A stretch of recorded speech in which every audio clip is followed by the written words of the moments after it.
Miguel Álvarez cruzó la puerta de la comisaría sujetando con fuerza la mano de Sofía. La niña, diminuta y frágil, llevaba consigo un viejo osito de peluche desgastado, con manchas en las patas y un ojo remendado.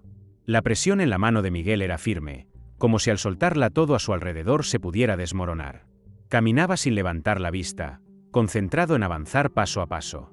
Carmen Torres, la recepcionista, levantó la mirada de su escritorio y, al verlos, sintió una punzada en el pecho. Sabía reconocer el miedo en la expresión de los niños que llegaban a ese lugar. Pero la mirada de esos dos era diferente, una mezcla de agotamiento, incertidumbre y un peso demasiado grande para llevar sobre hombros tan pequeños. ¿En qué puedo ayudarles?, preguntó Carmen, suavizando la voz al notar lo frágil que parecía la niña. Miguel, de apenas 12 años, parecía haberse convertido en adulto de la noche a la mañana. Su rostro delataba una seriedad impropia para su edad, ojeras profundas, labios apretados y una postura rígida que hablaba más de responsabilidad y miedo que de infancia. Sofía, con solo 2 años, no decía ni una palabra. Observaba todo a su alrededor, como si sus ojos enormes trataran de registrar cada detalle del espacio desconocido en que se encontraba, pero sin dar señales de sentirse cómoda. Carmen notó que su carita estaba en blanco, sin expresión. Había algo alarmante en esa quietud. No era normal para una niña tan pequeña. ¿Buscan a alguien?, intentó de nuevo Carmen, manteniendo el tono amable mientras inclinaba ligeramente la cabeza hacia ellos. Miguel tragó saliva, pero no respondió de inmediato. Parecía debatirse internamente, como si cualquier palabra pudiera desencadenar algo irreparable. Finalmente, asintió despacio.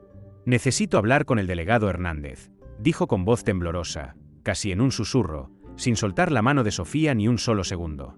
Carmen notó que la niña se aferraba al osito como si de eso dependiera su vida. Algo grave había sucedido, de eso no le quedaba duda. Sin hacer más preguntas, se levantó y se dirigió hacia el fondo del pasillo. Al cabo de unos minutos, regresó acompañada por el delegado Diego Hernández, un hombre de expresión dura, de unos 50 años, con cabello entrecano y ojos que habían visto demasiadas cosas en su larga carrera. Hernández echó un vistazo rápido a los niños y, en cuanto vio la expresión de Miguel, supo que no se trataba de un caso cualquiera. «¿Qué sucede, muchacho?», preguntó, arrodillándose ligeramente para quedar a su altura. Miguel inspiró hondo. Era evidente que le costaba encontrar las palabras adecuadas. Estaba nervioso, pero no por timidez, sino por el miedo de quien sabe que cualquier palabra dicha en voz alta puede atraer problemas más grandes. «Ella». Miguel miró hacia abajo, apretando los labios, y luego señaló con la cabeza hacia la niña. «Ella es Sofía Ramírez. Sus papás son Alberto Salazar y Lucía Vargas». Hernández frunció el ceño al escuchar esos nombres. Los conocía, al igual que todo el mundo en Guadalajara. Alberto y Lucía no eran cualquier pareja. Eran periodistas investigativos que, hacía 3 meses, habían comenzado a exponer las conexiones del cartel local con figuras poderosas de la ciudad. Desde entonces, nadie había vuelto a saber de ellos. ¿Los periodistas?, murmuró Hernández, como si hablara más consigo mismo que con el niño. El silencio en la sala se hizo pesado, como si el aire mismo hubiera cambiado. Los ojos del delegado pasaron de Miguel a Sofía, que seguía inmóvil, escondida detrás de su osito de peluche. Una niña tan pequeña, hija de 2 periodistas desaparecidos, en la comisaría, y sola. Algo muy grave había sucedido, y apenas estaban comenzando a rascar la superficie. «¿Dónde están sus papás?», preguntó Hernández, con el tono más sereno que pudo encontrar. Miguel bajó la mirada. Parecía buscar fuerzas para responder, pero cuando finalmente habló, su voz salió quebrada. «No sabemos. Desaparecieron hace 3 meses. Me dejaron a Sofía para que la cuidáramos. Mis papás dijeron que si algo les pasaba, la protegeríamos». Hernández intercambió una mirada rápida con Carmen. Sabía que el caso de Alberto y Lucía no era sencillo. Nadie en la ciudad quería hablar de ellos, y ahora una pieza clave, la hija del matrimonio, estaba en su comisaría. «¿Por qué la trajiste aquí?», preguntó el delegado con suavidad, aunque su mente ya estaba adelantándose a todas las posibilidades. Miguel se mordió el labio inferior, como si sintiera que al hablar estuviera rompiendo alguna promesa sagrada. «El cartel sabe que Sofía estaba en nuestra casa», susurró, sin mirarlo a los ojos. «Nos están vigilando. Mis papás pensaron que era más seguro traerla aquí, pero también tienen miedo». Hernández sintió un nudo en el estómago. Sabía lo que eso significaba. El cartel no dejaba cabos sueltos.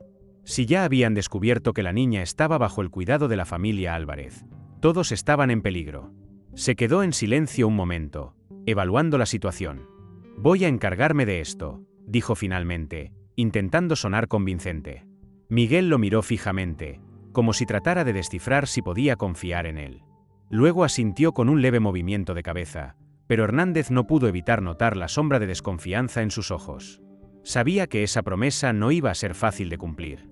Carmen, llama a Ana Ruiz y a Juan López, ordenó Hernández, sin apartar la vista de los niños. Carmen asintió rápidamente y tomó el teléfono. Mientras tanto, el delegado colocó una mano en el hombro de Miguel, tratando de ofrecerle algo de consuelo. Vamos a mantenerlos a salvo, ¿de acuerdo?, dijo Hernández. Miguel apretó los labios en una línea tensa, como si no estuviera del todo convencido. Miró a Sofía, que seguía aferrada a su osito, y entonces habló en voz baja. Solo quiero que esté bien. No quiero que le pase nada. En ese momento, Carmen regresó con Ana Ruiz, una detective con fama de ser implacable, y con el oficial Juan López, conocido por su lealtad absoluta al equipo. Tenemos que resolver esto rápido, dijo Hernández, sin rodeos. No sabemos cuánto tiempo tenemos antes de que ellos intenten hacer algo. Ana se arrodilló frente a Sofía, tratando de captar su atención con una sonrisa suave. Hola, pequeñita. ¿Cómo te llamas?, preguntó, aunque ya conocía la respuesta. Sofía no dijo nada. Se limitó a esconderse detrás del osito, mirando con cautela desde la esquina de sus ojos. Ana intercambió una mirada preocupada con Hernández. Sabía que no sería fácil ganarse la confianza de la niña. Mientras Ana intentaba interactuar con Sofía, Juan abrió su libreta y comenzó a tomar notas rápidas sobre la situación. Sabía que se avecinaban días complicados.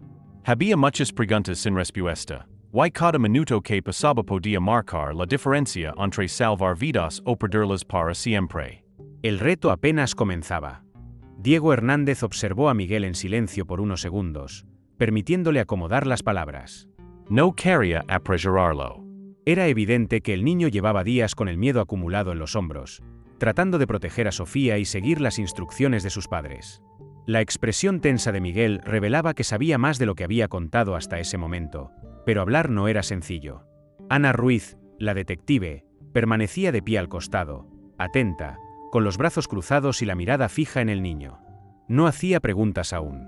Sabía que a veces el silencio era el espacio necesario para que los secretos salieran a la luz. Sofía seguía acurrucada junto a Miguel, hundida en su osito de peluche como si todo su pequeño mundo dependiera de él. ¿Por qué Alberto y Lucía dejaron a Sofía con ustedes?, preguntó Diego, bajando la voz para no presionar demasiado. Era una pregunta sencilla, pero la respuesta que esperaba podía tener consecuencias enormes. Miguel bajó la mirada y apretó la mandíbula. Sus manos seguían aferradas a la de Sofía, que no emitía ningún sonido, como si supiera que cualquier movimiento brusco podría romper el frágil momento de calma. Ellos sabían que estaban en peligro, respondió finalmente Miguel, casi en un susurro. Sus palabras tenían el peso de una verdad dolorosa. Les dijeron a mis papás que si les pasaba algo, yo debía cuidar de Sofía, que teníamos que mantenerla a salvo, como fuera. Diego notó cómo las manos de Miguel se cerraban con fuerza en puños pequeños pero tensos, llenos de una mezcla de impotencia y responsabilidad. Los ojos del delegado se suavizaron por un instante, pero su mente seguía trabajando, atando cabos rápidamente. Lo que el niño estaba diciendo no dejaba lugar a dudas. Alberto y Lucía habían anticipado que algo le sucedería. Ana intercambió una mirada rápida con Juan López, el oficial de patrulla que también escuchaba con atención. Ambos sabían lo que eso significaba. El cartel ya sabía que estaban tras ellos, murmuró Ana, casi para sí misma, aunque todos la escucharon. Y ahora saben que Sofía estaba en tu casa, añadió en voz baja, con un tono sombrío que hizo que Miguel apretara más la mandíbula. El niño asintió lentamente. Nos estaban vigilando. Sabían dónde estábamos, dijo Miguel. Luego hizo una pausa, respirando con dificultad, como si las palabras le costaran salir. Hace unos días, dejaron una nota en la puerta. Ana arqueó las cejas. ¿Qué decía la nota? Miguel tragó saliva antes de responder. Entreguen a la niña, o todos pagarán. La declaración dejó la habitación sumida en un silencio espeso. Diego sintió como su estómago se encogía. Aquella amenaza no era ambigua. Era directa y clara. Nadie jugaba con el cartel y salía ileso. ¿Tus papás dónde están ahora?, preguntó Ana, inclinándose un poco hacia Miguel, tratando de sonar comprensiva. Miguel negó con la cabeza sin levantar la vista. No están en casa. Se escondieron, contestó. Me dijeron que no confiara en nadie, que viniera aquí si algo salía mal. Diego asintió lentamente. Sabía que Raúl Álvarez y Elena Jiménez habían tomado una decisión difícil. No era fácil abandonar su hogar, ni mucho menos dejar que su hijo se hiciera cargo de una situación tan peligrosa. Pero también comprendía por qué lo habían hecho. Cuando el cartel fija su objetivo, la paranoia se convierte en la única forma de sobrevivir. Tus papás hicieron lo correcto al traerte aquí, dijo Diego, buscando tranquilizarlo. Vamos a encargarnos de esto, ¿sí? Sofía estará a salvo con nosotros. Miguel lo miró fijamente, evaluando la sinceridad en sus palabras. A pesar del miedo que lo rodeaba, había en sus ojos algo más profundo, determinación. Había hecho una promesa a sus padres y no estaba dispuesto a fallar. Diego sintió una punzada en el pecho. Ese niño no debería estar lidiando con algo tan peligroso. Ana se inclinó de nuevo hacia Sofía y le acarició suavemente la cabeza. «Hola, pequeña. ¿Cómo estás?», preguntó en voz baja. La niña la miró un instante desde detrás de su osito, sin emitir sonido alguno. Su mirada era la de alguien que había visto cosas demasiado grandes para su edad. Ana suspiró y se incorporó. «Hay algo más, ¿verdad?», le dijo a Miguel, con suavidad. «Tus papás sabían más de lo que nos estás contando. ¿Qué fue lo que descubrieron Alberto y Lucía?». Miguel dudó un momento. Bajó la mirada, como si la información que guardaba fuera demasiado peligrosa. Después, finalmente, habló. «Mis papás dijeron que los periodistas tenían pruebas. Pruebas de que el cartel trabaja con la policía». La habitación se congeló en ese instante. Juan López dejó de escribir en su libreta. Ana y Diego intercambiaron una mirada rápida, pero ambos sabían lo que esa afirmación implicaba. Si lo que Miguel decía era cierto, cualquier movimiento en falso podía poner a todos en peligro. La traición no solo vendría del exterior, podía estar oculta dentro de la misma comisaría. Diego respiró hondo. Sentía como el peso de la situación crecía con cada palabra del niño. Un periodista desaparecido era complicado. 2, más aún. Pero saber que había policías involucrados, eso lo complicaba todo. Carmen, desde su escritorio, hojeaba algunas notas en un intento de encontrar algo relevante sobre Alberto y Lucía. Ellos habían estado investigando varias cosas antes de desaparecer, pero nunca dejaron nada por escrito en la comisaría, dijo Carmen, pensativa, mientras repasaba los documentos. Si tenían pruebas, no las compartieron con nosotros. Miguel asintió. Mis papás decían que no confiaban en nadie, ni siquiera en los policías. Ese comentario cayó como una piedra en la conciencia de todos los presentes. Diego sentía la tensión en el aire, la sospecha creciendo en su interior. Si había policías implicados con el cartel, cada movimiento debía ser calculado con extremo cuidado. Ana cerró su libreta con un leve golpe y cruzó los brazos. «Tenemos que ser muy cuidadosos con esto, Diego», murmuró, acercándose más al delegado. «No podemos confiar en nadie más. Si hay alguien aquí trabajando para el cartel, cualquier fuga de información podría costarnos caro». Diego asintió lentamente, con la mandíbula apretada. Sabía que Ana tenía razón. Cada palabra que saliera de esa habitación debía ser manejada con absoluta discreción. «Ninguna información sobre esta investigación sale de aquí», dijo en voz baja, casi como una orden. Juan asintió, cerrando también su libreta. Diego se giró hacia Miguel, tratando de mostrarse tranquilo a pesar de la gravedad de la situación. «Vamos a encontrar a los papás de Sofía. Pero mientras tanto, tenemos que mantenerlos seguros a ustedes dos. ¿De acuerdo?». Miguel sostuvo la mirada de Diego por un momento y asintió, aunque sin soltar la mano de Sofía. Había una mezcla de desconfianza y esperanza en sus ojos, como si quisiera creer que el delegado podía cumplir su promesa, pero también sabiendo que la realidad era mucho más complicada. Diego se apartó unos pasos, cruzando los brazos mientras pensaba en el siguiente movimiento. Sabía que tenían poco tiempo. El cartel no iba a esperar. Juan y Ana se movían rápido por las calles de Guadalajara, pero cada puerta que tocaban se cerraba antes de que pudieran obtener alguna respuesta útil. Preguntaban por Alberto Salazar y Lucía Vargas, por los últimos lugares donde habían sido vistos, por cualquier rastro que pudiera guiarlos a su paradero. Pero la reacción era la misma en todos lados: miradas evasivas, excusas torpes y puertas que se cerraban en sus caras. Nadie quería hablar. Nadie iba a arriesgarse. Esto no es solo miedo, murmuró Ana mientras caminaban hacia el siguiente lugar en su lista. Es un aviso. El cartel ya se encargó de que todos sepan que preguntar por ellos significa problemas. Juan asintió en silencio, con la mandíbula apretada. Sabía que tenían que avanzar con cuidado, pero la frustración comenzaba a acumularse. Cada pista que seguían parecía desvanecerse antes de que pudieran siquiera tocarla. Habían visitado bares, tiendas, casas. Nadie decía nada. El silencio en las calles era un mensaje en sí mismo: no se metan. Si seguimos así, no vamos a encontrar nada, comentó Juan con frustración, pateando una piedra en el camino. Lo sé, admitió Ana. Pero lo que sea que oculten tiene que salir en algún momento. El cartel cometió un error. No deberían haberse llevado a esos 2 periodistas. Y ahora tenemos a la niña. Ellos saben que la estamos protegiendo. Juan la miró de reojo. Sabía que Ana tenía razón, pero eso no los hacía sentir menos vulnerables. Se estaban moviendo en un terreno minado, y cualquier paso en falso podría ser fatal. Vamos a seguir preguntando. Tiene que haber alguien que hable, dijo Ana con firmeza. Y con esa resolución, continuaron con su búsqueda. Sabían que el tiempo no estaba de su lado. Strich. Mientras Juan y Ana intentaban romper el muro de silencio en las calles, en la comisaría Carmen se ocupaba de Sofía. La niña, sentada junto a Miguel en una pequeña silla de la recepción, se removía inquieta, abrazando su desgastado osito de peluche. Carmen la observaba con cuidado. Era evidente que Sofía estaba al límite de lo que podía soportar. No habla mucho, ¿verdad?, preguntó Carmen mientras sacaba un pequeño paquete de galletas y se lo ofrecía. ¿Quieres una, corazón? Sofia la miró por un momento, como si analizara si era seguro aceptar el gesto. Luego tomó una galleta con manos pequeñas y temblorosas, pero no dijo nada. Sus ojos oscuros estaban cargados de un miedo profundo, uno que ninguna niña de su edad debería conocer. Miguel, sentado cerca de ella, observaba la escena en silencio. Carmen lo notó y se acercó un poco más, con una sonrisa tranquila.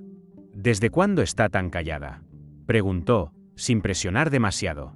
Miguel suspiró y bajó la mirada. Desde que sus papás desaparecieron, contestó. Casi no habla. A veces llora cuando piensa que no la veo, pero no dice nada. Creo que tiene miedo todo el tiempo. Carmen sintió un nudo en el pecho al escuchar esas palabras. La desesperación y la impotencia en la voz de Miguel eran casi palpables. No era justo que él tuviera que cargar con una responsabilidad tan grande. Ningún niño debería enfrentar ese tipo de situaciones. ¿Y tú, Miguel, cómo estás con todo esto?, preguntó Carmen suavemente, inclinándose un poco para verlo a los ojos. El niño tardó en responder. Había aprendido a guardar sus emociones para sí mismo, a no mostrarse débil ante los demás, pero aquella pregunta tocó algo profundo en él. Solo quiero que Sofía esté bien, murmuró finalmente. Prometí que la cuidaría, pero no sé si puedo hacerlo. Carmen extendió la mano y le tocó suavemente el hombro. Estás haciendo un trabajo increíble, Miguel, le aseguró. Estás haciendo lo mejor que puedes, y eso es suficiente. Miguel apretó los labios, tratando de contener las lágrimas que amenazaban con salir. Había aguantado mucho, demasiado para su edad. Sabía que debía ser fuerte, pero una parte de él deseaba que alguien más pudiera ayudarlo, que esa pesadilla terminara de una vez por todas. En ese momento, el teléfono de la recepción sonó, rompiendo el silencio que se había instalado entre ellos. Carmen se incorporó rápidamente y levantó el auricular. ¿Comisaría de Guadalajara?, dijo al contestar, con el tono profesional al que estaba acostumbrada. Al otro lado de la línea, no hubo respuesta. Solo un silencio pesado, inquietante. Carmen frunció el ceño. ¿Hola?, insistió, comenzando a sentir una extraña incomodidad en el pecho. Durante unos segundos, el silencio continuó. Carmen estuvo a punto de colgar, convencida de que se trataba de una llamada equivocada, cuando una voz baja y rasposa se escuchó al otro lado de la línea. «Entreguen a la niña», susurró la voz, cargada de amenaza. «O todos ustedes van a pagar». La línea se cortó de golpe. El tono seco del teléfono dejó una sensación helada en el aire. Carmen se quedó inmóvil, con el auricular aún en la mano, sintiendo como el corazón le latía desbocado en el pecho. La amenaza era clara. El cartel sabía exactamente dónde estaban y no iban a esperar mucho más. Diego, que estaba al otro lado de la recepción, notó de inmediato la expresión tensa de Carmen y se acercó rápidamente. ¿Quién era?, preguntó con el ceño fruncido, su voz grave y alerta. Carmen tragó saliva antes de responder. Era alguien del cartel, dijo en voz baja, tratando de mantener la calma, aunque su corazón seguía latiendo con fuerza. Saben que Sofía está aquí. Diego apretó la mandíbula, sus ojos oscureciéndose con preocupación. Sabía que aquello complicaba aún más las cosas. El cartel no hacía advertencias en vano. Tenemos que movernos ya, murmuró, más para sí mismo que para Carmen. Luego se giró hacia los niños, que lo miraban en silencio, claramente conscientes de que algo malo estaba pasando. Carmen, quédate con ellos. No los pierdas de vista por nada del mundo, ordenó Diego con firmeza. No lo haré, respondió ella, asintiendo. Diego se apartó, su mente trabajando a toda velocidad. Sabía que necesitaban encontrar a los padres de Sofía lo más rápido posible. El tiempo se estaba acabando, y el peligro se acercaba más rápido de lo que habían anticipado. Diego colgó el teléfono con un movimiento brusco, su mente girando frenéticamente mientras procesaba lo que Ana le había dicho. Si Alberto y Lucía seguían vivos, no había tiempo que perder. El cartel los había tenido escondidos durante meses, y cualquier demora podía costarles la vida. Cada minuto que pasaba acercaba a los niños al peligro inminente. El delegado sabía que no bastaba con proteger a Miguel y Sofía en la comisaría. Necesitaban sacarlos de ahí y encontrar a los padres antes de que el cartel los alcanzara. No podemos esperar más, murmuró Diego para sí mismo, apretando el teléfono en su mano antes de girarse hacia Carmen. Tenemos que movernos ya. Carmen asintió, comprendiendo la gravedad de la situación. Aquello no era una amenaza vacía, era una cuenta regresiva. ¿Qué hacemos, Diego?, preguntó Carmen, sin rastro de vacilación en su voz. Primero, sacamos a los niños de aquí. No pueden quedarse ni un minuto más en la comisaría, respondió Diego con firmeza. Después, nos encargamos de rastrear a Alberto y Lucía. Si Ana tiene razón y siguen vivos, tenemos que encontrarlos antes que el cartel. Se giró hacia Miguel y Sofía, quienes observaban la conversación sin entender completamente, pero lo suficiente para saber que el peligro seguía presente. Miguel mantenía su mano aferrada a la de Sofía, como si ese simple gesto pudiera protegerla de todo lo que los rodeaba. Miguel, necesito que confíes en mí, dijo Diego, bajando la voz y colocándose a su altura. Te prometo que no voy a dejar que nada les pase. El niño lo miró fijamente, con una mezcla de duda y esperanza en sus ojos. No estaba acostumbrado a confiar en los adultos. No dispuesto to do lo que había vivido en esas semanas. Pero no tenía otra opción. ¿A dónde vamos a ir?, preguntó Miguel en voz baja. A un lugar seguro, respondió Diego, sin ofrecer más detalles. Ni siquiera ellos podían saber a dónde los llevarían. Carmen se acercó a los niños con una expresión tranquila, pero su mirada reflejaba la misma preocupación que Diego intentaba ocultar. Sabía que la salida de la comisaría sería solo el primer paso de una batalla mucho más grande. Voy a ir con ustedes hasta que estén a salvo, ¿sí?, les dijo Carmen suavemente, acariciando la cabeza de Sofía. No los vamos a dejar solos. Sofía, on abrazada a su osito, miró a Carmen con esos ojos enormes que parecían saber demasiado. Luego, como un reflejo de la promesa que acababa de recibir, se acercó un poco más a Miguel y se dejó caer en sus brazos. Por primera vez en días, la niña parecía encontrar un pequeño espacio de seguridad. Diego revisó su reloj y se volvió hacia Carmen. Necesitamos un auto discreto. No podemos usar los vehículos de la policía. Podrían estar vigilando, dijo Diego, su tono firme y decidido. Voy a llamar a Ana y Juan. Tienen que reunirse con nosotros de inmediato. Sacó su teléfono y marcó rápidamente. Ana respondió casi al instante. Ana, cambió el plan. Vamos a sacar a los niños ahora, dijo Diego sin rodeos. ¿Dónde están tú y Juan? Del otro lado de la línea, Ana respondió con la misma urgencia. Estamos cerca. Llegamos en 10 minutos. ¿Dónde nos vemos? En el callejón detrás de la comisaría, indicó Diego. Y traigan un auto que no llame la atención. Si alguien nos está observando, no podemos darnos el lujo de que nos detecten. Entendido, respondió Ana. Hubo un breve silencio al otro lado de la línea, antes de que ella añadiera, Diego, creo que Alberto y Lucía siguen vivos. Las pistas apuntan a que están retenidos en una bodega a las afueras de la ciudad. El corazón de Diego dio un vuelco. Una chispa de esperanza se encendió en su interior, pero también sintió el peso del miedo que esa información traía consigo. Si estaban vivos, el tiempo se agotaba rápidamente. No podían faller. Vamos a confirmar esa pista lo antes posible, dijo Diego, tratando de mantener la calma. Nos vemos en 10 minutos. Colgó el teléfono y se giró hacia Carmen, que ya tenía a Miguel y Sofía listos para moverse. ¿Lista? Preguntó Diego, ajustándose el cinturón y echando un vistazo rápido a la puerta principal de la comisaría. Lista, asintió Carmen, tomando a Sofía en brazos y mirando a Miguel. Vamos. Miguel seguía en silencio, pero había algo en su expresión que llamó la atención de Diego. No era miedo. Era determinación. Strich.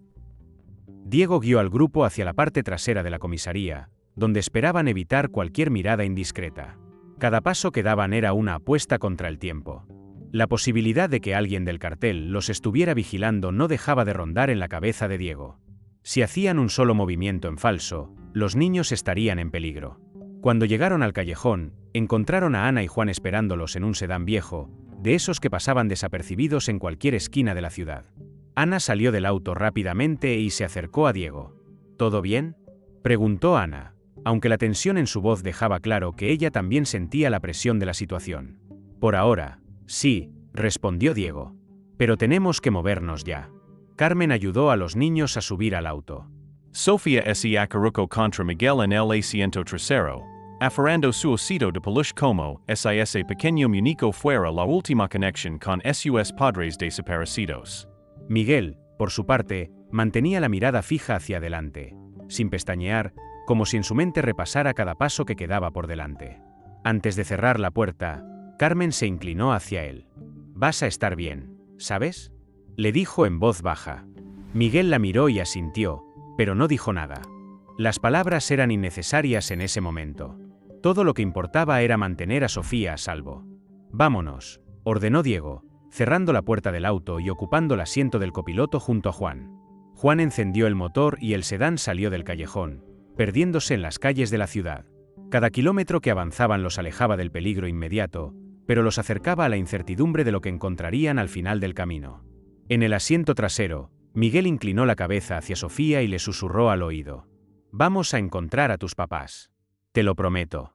Sofía levantó la mirada hacia él, y por primera vez en días, esbozó una pequeña sonrisa. Era un gesto mínimo, pero suficiente para que Miguel sintiera que no todo estaba perdido. Desde el asiento delantero, Diego observó el breve intercambio por el espejo retrovisor. Ese momento de esperanza era la única luz en medio de la oscuridad que los rodeaba. Y así, con el motor del auto rugiendo suavemente bajo ellos y la ciudad quedando atrás, comenzaba la verdadera batalla por la verdad y por la vida de quienes amaban. El auto avanzaba por las calles desiertas, alejándose de la comisaría. Juan mantenía la mirada fija en la carretera, atento a cualquier movimiento sospechoso en los espejos retrovisores. Ana, sentada a su lado, revisaba su teléfono en busca de nuevas actualizaciones sobre la supuesta ubicación de Alberto y Lucía. En el asiento trasero, Carmen trataba de mantener a los niños tranquilos.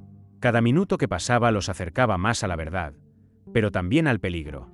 ¿Estamos seguros de que nadie nos sigue?, preguntó Diego desde el asiento del copiloto, sin dejar de vigilar el espejo lateral. «Hasta ahora no he visto nada raro», respondió Juan, aunque su tono sugería que no estaba completamente tranquilo. «Pero eso no significa que no nos estén vigilando». Ana guardó su teléfono y se giró hacia Diego. «La pista apunta a una bodega abandonada en la periferia, al oeste de la ciudad», dijo con seriedad.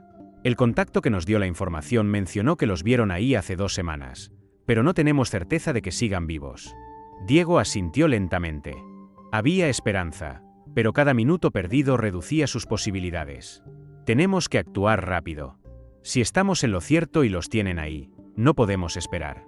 Si hacemos ruido, los matan antes de que lleguemos». Ana asintió, comprendiendo la gravedad de la situación. No podían faller. «¿Qué pasa si hay policías involucrados?», preguntó Juan, con la voz baja. «Si el cartel tiene ojos dentro de nuestra gente, podríamos estar caminando directo hacia una emboscada». Diego apretó la mandíbula, sus ojos oscuros brillando con una mezcla de ira y preocupación. «Por eso no podemos pedir refuerzos ni avisar a nadie más. Si esto es una trampa, tendremos que salir por nuestra cuenta». Strich. Sofía se acurrucó más cerca de Miguel en el asiento trasero, abrazando su osito con tanta fuerza que parecía que temía perderlo en cualquier momento. Miguel, sintiendo su nerviosismo, le pasó un brazo por los hombros y le susurró al oído. Todo va a salir bien, Sofía. Voy a cuidar de ti. La niña levantó la mirada y, aunque no respondió, su pequeña mano se aferró más fuerte a la de Miguel. Esa conexión silenciosa entre los dos era todo lo que tenían en medio de la incertidumbre que los rodeaba. Carmen observó la escena desde el otro extremo del asiento trasero y sintió un nudo en la garganta. Había visto muchos casos difíciles en su carrera, pero este era diferente. No solo tenían que proteger esos niños. Tenían que darles una esperanza que ni siquiera ellos mismos sabían si podían cumplir. ¿Estás bien, Miguel?, preguntó Carmen en voz baja, colocando suavemente una mano sobre su hombro. El niño asintió sin mirarla, concentrado en mantener la calma por Sofía. Solo quiero que encontremos a sus papás, murmuró. Ella los necesita. Strich. Después de varios minutos de viaje, Juan tomó un desvío hacia una zona industrial en las afueras de la ciudad. La bodega donde supuestamente tenían Alberto y Lucía estaba en un área abandonada, rodeada de viejos almacenes y terrenos baldíos. El lugar perfecto para ocultar a alguien sin levantar sospechas. Ya casi llegamos, anunció Juan, reduciendo la velocidad. ¿Cuál es el plan? Diego se giró hacia los demás, pensando rápido. Vamos a acercarnos con cuidado. Ana y yo entraremos primero para asegurarnos de que el lugar esté limpio. Juan, tú mantente cerca con el auto listo por si necesitamos salir rápido. Carmen, tú te quedas con los niños. ¿Y si no es una bodega vacía?, preguntó Carmen, su voz cargada de preocupación.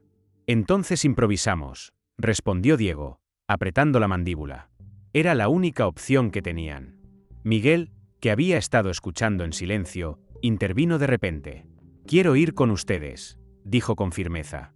Diego lo miró sorprendido, pero negó con la cabeza de inmediato. No, Miguel. Esto es demasiado peligroso. Tienes que quedarte con Sofía. Pero, Miguel apretó los puños, su frustración evidente. Yo prometí que la cuidaría. Y lo estás haciendo, respondió Carmen, con voz suave pero firme. Lo mejor que puedes hacer por ella ahora es quedarte aquí y dejar que nosotros nos encarguemos. Miguel bajó la cabeza, frustrado pero consciente de que tenía que confiar en los adultos. No había otra opción. Strich. Finalmente, el auto se detuvo a una cuadra de la bodega señalada. El edificio estaba oscuro y en silencio, como si hubiera sido abandonado hacía años. Pero algo en el ambiente se sentía mal. Demasiado tranquilo. Diego y Ana bajaron del auto, moviéndose con cautela. Esto no me gusta, murmuró Ana, sacando su arma y revisando los alrededores. Está demasiado silencioso. Lo sé, asintió Diego, sintiendo un escalofrío de advertencia en la nuca. Pero ya estamos aquí. Se acercaron a la puerta principal de la bodega, y Ana probó la manija. Estaba abierta. Eso no es buena señal, dijo Ana, intercambiando una mirada rápida con Diego. El delegado asintió. El corazón le latía con fuerza en el pecho. Si aquello era una trampa, estaban a punto de descubrirlo. Vamos despacio. No hagas ruido, ordenó Diego, y ambos entraron en silencio, con las armas listas. Strich. La bodega estaba vacía, a simple vista. El espacio era amplio, con viejas estanterías cubiertas de polvo y algunos pallets de madera apilados en las esquinas. Pero algo en el aire se sentía mal. Diego y Ana avanzaron con cautela, cada paso resonando suavemente en el eco del lugar. De repente, un ruido seco rompió el silencio, un clic metálico. «Cuidado», gritó Ana, pero fue demasiado tarde. Una reja pesada cayó de golpe detrás de ellos, bloqueando la salida. Habían caído en una trampa.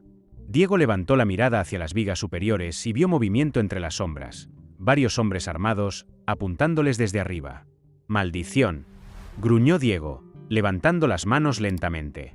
Uno de los hombres, con un cigarro en la boca y una sonrisa torcida, los observó desde las alturas. «Bienvenidos. Los estábamos esperando». Strich. La trampa había sido tendida. Y ahora, el tiempo se agotaba más rápido de lo que jamás imaginaron.